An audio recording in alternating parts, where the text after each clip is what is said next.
আমি প্ৰথম শিৱসাগৰৰ গৌৰৱ পথ মানে আকৌ খুলি দিওঁ আজি আমি প্ৰথম শিৱসাগৰৰ গৌৰৱ পথটোৰ আধাৰশিলা স্থাপন কৰিলোঁ গৌৰৱ পথটো আমাৰ মুক্তিনাথ দলৰ পৰা মুক্তিনাথ চাৰিআলিৰ পৰা আমাৰ দৌল চাৰিআলি হৈ শিৱদৌললৈকে যাব আৰু শিৱদৌলৰ পৰা গোটেই বৰপুখুৰী পাৰ্ট টোটেল 20 কোটি প্লাছ 1 কোটি 64 লাখ 21 কোটি 64 লাখ টকাৰে আমি গৌৰৱ পথটো নিৰ্মাণ কৰিব খুজিছোঁ আৰু এই গৌৰৱ পথটোৰ কাৰণে 21 কোটি 64 লাখৰ আধাৰশিলা আজি স্থাপন কৰা হ'ল দ্বিতীয়টো হ'ল যে আজি নাওজান যিখন ব্ৰিজ হৈছে আমাৰ নাওজানত আমাৰ যিখন দলং হৈছে সেই দলংখন আজি উদ্বোধন কৰা হ'ব সেই দলং নাওজান ব্ৰিজৰ পানবেচাত যিখন নাওজান ব্ৰিজ হ'ব তাৰ উদ্বোধনী অনুষ্ঠান আছে তাৰপিছত আকৌ হাৰমতিগড়ত আমাৰ যিখন ডাঙৰ ব্ৰিজ হ'ল কি কয় আপোনাৰ দিখৰ ওপৰত যিখন দলং হ'ল সেই দলংখনো আজি উদ্বোধন হ'ব সেইটো বোধহয় 18 কোটি টকাৰ আছিলে তাৰপাছত চাউলকৰাত শাস্তি চুকত যেটো ৰাস্তা সেই ৰাস্তাটোৰ আজি আধাৰশিলা স্থাপন কৰা হ'ব আৰু তাৰ উপৰিও আৰু ৰুদ্ৰসাগৰ পঞ্চায়তত লাহিঙিয়াত আৰু এটা ৰাস্তা আজি আধাৰশিলা স্থাপন কৰা হ'ব সৰ্বমুঠ আজিৰ দিনটোত এখন 18 কোটি টকাৰ দলং সেই দলংখনৰ উদ্বোধন কৰা হ'ব এখন 18 কোটি টকাৰ দলঙৰ আধাৰশিলা স্থাপন কৰা হ'ব এই 21 কোটি 64 লাখ টকাৰ গৌৰৱ পথটোৰ আধাৰশিলা স্থাপন কৰা হ'ল আৰু দুটা ৰাস্তাৰ আজি আধাৰশিলা স্থাপন কৰা হ'ব আজি শিৱসাগৰ নগৰৰ এই আধাৰশিলাখিনি স্থাপন কৰা হৈছে মই আপোনালোকৰ জৰিয়তে অসমৰ মুখ্যমন্ত্ৰী ডাঙৰীয়াক অনুৰোধ জনাব খোজো যে আমাৰ শিৱসাগৰৰ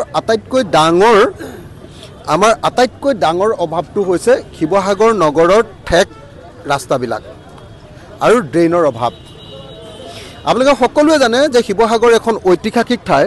কিন্তু শিৱসাগৰ টাউনৰ ৰাস্তা পদূলিবিলাক একেবাৰে সৰু নগৰ এখনৰ নিচিনা ঠেক সেইকাৰণে আমি ডিপাৰ্টমেণ্টৰ জৰিয়তে 108 কোটি টকাৰ এটা প্ৰজেক্ট কনচেপ্ট পেপাৰ বনাই অসমৰ মুখ্যমন্ত্ৰী ডাঙৰীয়াৰ হাতত